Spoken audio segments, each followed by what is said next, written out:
Sir, আজকের ভিডিওটা আপনাদের টাকার সমস্যা সারা জীবনের মতো সমাধান করে দিবে। তাই ভিডিওটা শেষ অবধি দেখে যাবেন, ভুলেও ভিডিওটা মিস করবেন না। আর লাস্টের 3টা পয়েন্ট তো ভুলেও মিস করবেন না।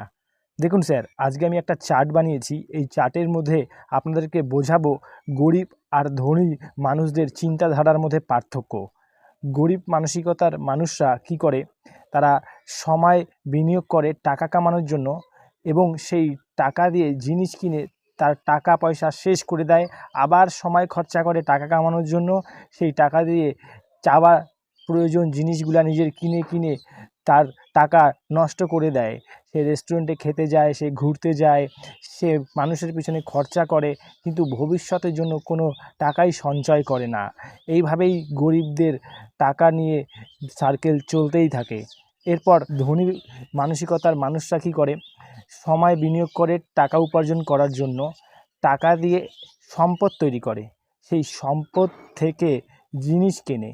এইভাবে তাদের সার্কেল চলতে থাকে। দেখুন, সম্পদ মানে অ্যাসেট। সে কী করলো, একটা ফ্ল্যাট কিনে ভাড়া দিল, একটা গাড়ি কিনে ভাড়া দিল। এরপর সেই গাড়ি থেকে অথবা ফ্ল্যাটের থেকে রেন্টাল ইনকাম যেটা আসবে, সেই রেন্টাল ইনকাম দিয়ে সেই ধনী মানুষরা কী করে, নিজেদের শখ ইচ্ছা প্রয়োজন পূরণ করে। আর গরিব মানসিকতার মানুষরা কী করে, যেই টাকাটা উপার্জন করছে সেই টাকা দিয়েই সে নিজের শখ ইচ্ছা প্রয়োজন পূরণ করে। এরপর মাস শেষ না হতেই তার পকেট ফাঁকা হয়ে যায়। এই কারণেই ধনী ব্যক্তিরা দিনের পর দিন ধনী হয়ে যাচ্ছে আর গরিবরা দিনের পর দিন গরিব হয়ে যাচ্ছে। তাই বন্ধুরা, নিজেদের প্রয়োজন বুঝে খরচা করুন। এরপরে চলে আসছি আমি প্রয়োজন, চাওয়া, বিনিয়োগের মধ্যে পার্থক্য। গরিব মানুষরা কী করে, 40% টাকা দিয়ে প্রয়োজন পূরণ করে, চাওয়া তারা 55% টাকা দিয়ে তাদের চাওয়া পূরণ করে। তারা মাত্র 5% টাকা বিনিয়োগ করে। আপনারা একবার ভেবে দেখছেন বিষয়টা? আর ধনী মানসিকতার মানুষরা কী করে দেখুন, তারা 40% টাকা নিজেদের প্রয়োজন পূরণ করে, মাত্র 10% টাকা দিয়ে তারা তাদের চাওয়া পূরণ করে, আর 50% টাকা তারা বিনিয়োগ করে। যেমন শেয়ার মার্কেটে তারা ইনভেস্ট করে, কোনো ব্যবসায় ইনভেস্ট করে, কোনো ফ্ল্যাট কিনে রাখে, তারা গাড়ি কিনে রাখে। তারা সবসময় তাদের বিনিয়োগ করা টাকা থেকে যেটা রিটার্ন পায় সেটা দিয়ে তারা তাদের চাওয়া ইচ্ছা শখ পূরণ করে।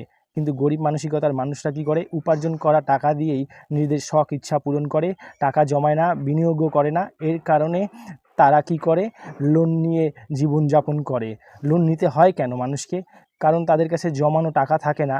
আর ধনী ব্যক্তিরা খুব কম লোন নেয়। হ্যাঁ, লোন নিয়ে তারা ব্যবসা করে, সেই ব্যবসা থেকে টাকা জেনারেট করে সেই লোনটা শোধ করে দেয়। তাই বন্ধুরা, এই ফর্মুলাটা অ্যাডপ্ট করুন এবং ফর্মুলাটা মেনে চলুন। আপনাদের জীবনে কখনোই টাকার সমস্যা হবে না। এই ফর্মুলাটা সবার জীবন বদলে দিবে। তাই ভিডিওটা প্রচুর পরিমাণে শেয়ার করে মানুষকে জানার সুযোগ করে দিন। আমাদের স্কুল কলেজে এই সব ফাইন্যান্সিয়াল অ্যাডভাইস বা ফাইন্যান্সিয়াল নলেজ সম্পর্কে কোনো রকম কিছু শেখানো হয় না। তাই এই ভিডিওর মাধ্যমে সবাইকে জানিয়ে দিন এই ভিডিওটা তাদের জন্য কতটা গুরুত্বপূর্ণ।